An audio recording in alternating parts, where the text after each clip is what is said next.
And now let me hand it over to Dalmas Tiampati.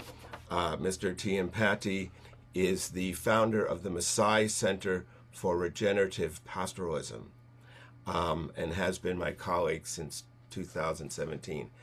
Dalmas, I will man the slides, but you should be able to just start talking and the camera should go to you.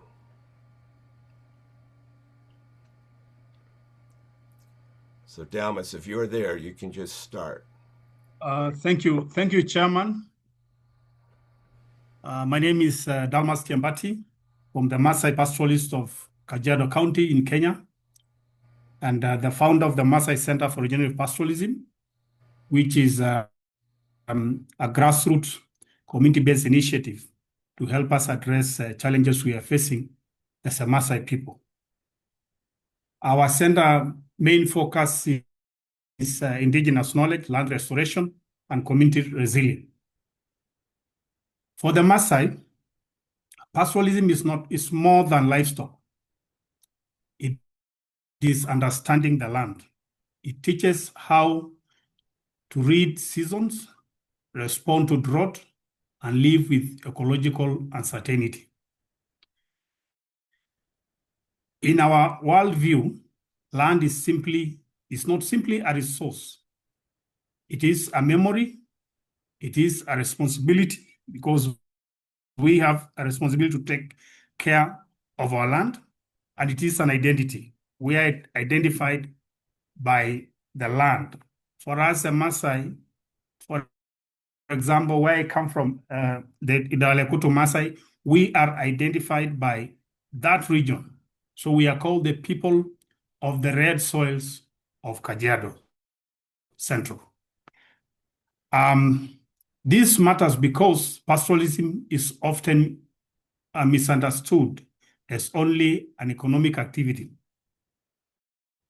But in reality, it is a system of knowledge about how to live with uncertainty and ecological change.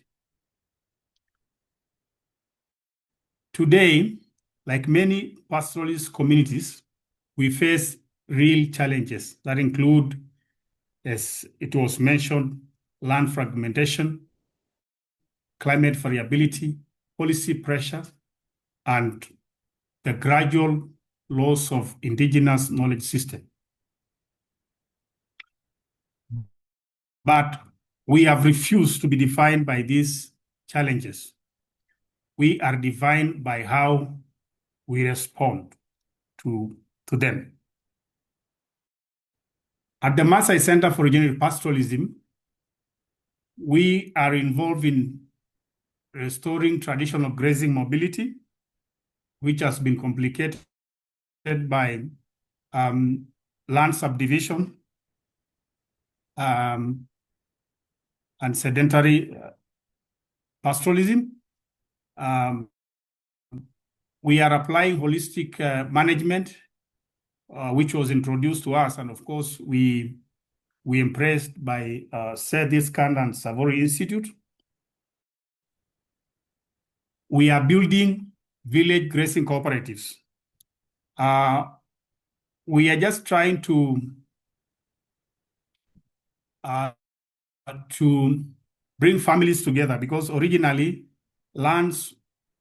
people were organized in villages. We find that people who are related were living in one village. For us, a village is 5 kilometers square. So you'll find that people in that village were managing that land as a communal land. We are also developing livestock enterprises such as steer fattening, supporting women-led dairy cooperatives, strengthening intergenerational knowledge systems. Our goal is to restore land by restoring the relationship between people, livestock, and landscapes. So when we ask, can pastoralists be a cornerstone for global climate solutions? I will say the answer is yes. not because pastoralism is perfect, but because it carries knowledge about adaptation, balance, and living within ecological limits.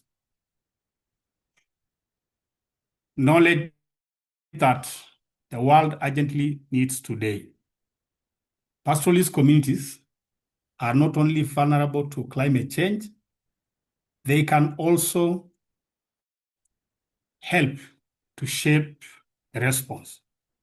Thank you very much.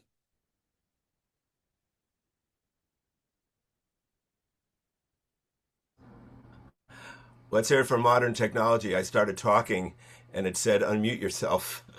The system told me I was muted. Dalmas, thank you so much for those comments. Let me ask you to just speak for a minute about this next slide. We won't have time to get to all of the slides, but just talk for a minute about this next slide and what it means to you.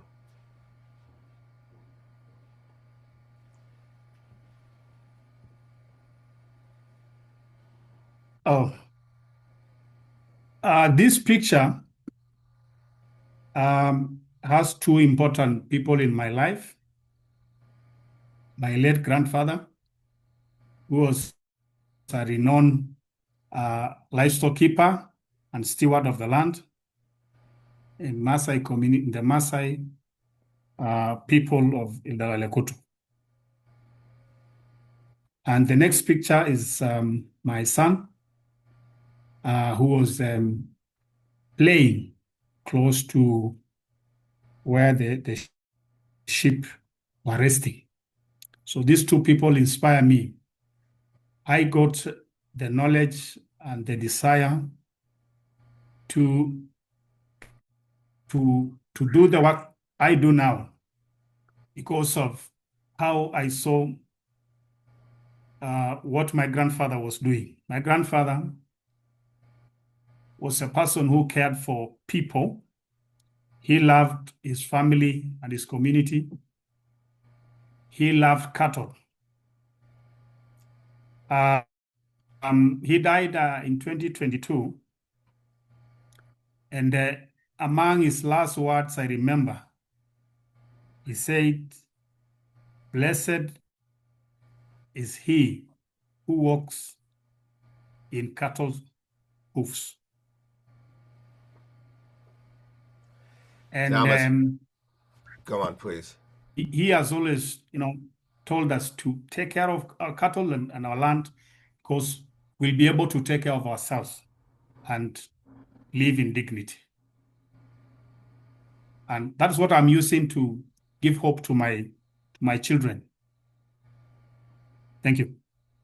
Dalmas, and thank you so much for sharing those personal thoughts. And that's what this is. It is personal. It gets down to real people and real lives and the next generation. We won't have time to get to these slides, but I will just go through them very quickly, and then we'll get to our next speaker. These are just, pictures of some of our experience.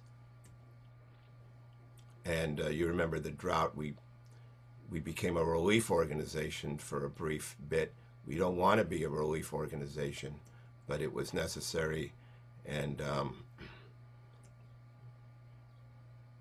just some of the experience of the Maasai pastoral people. And we want to see resilient livelihoods continue. Oh, and let me just show this slide a little bit. There's the whole issue of invasive weeds and how to mitigate this. This is when I was grazing with Dalmas, and this was the morning glory, and just using the grazing animals to just trample through it and break the stem as a mitigating force itself, as opposed to using herbicides.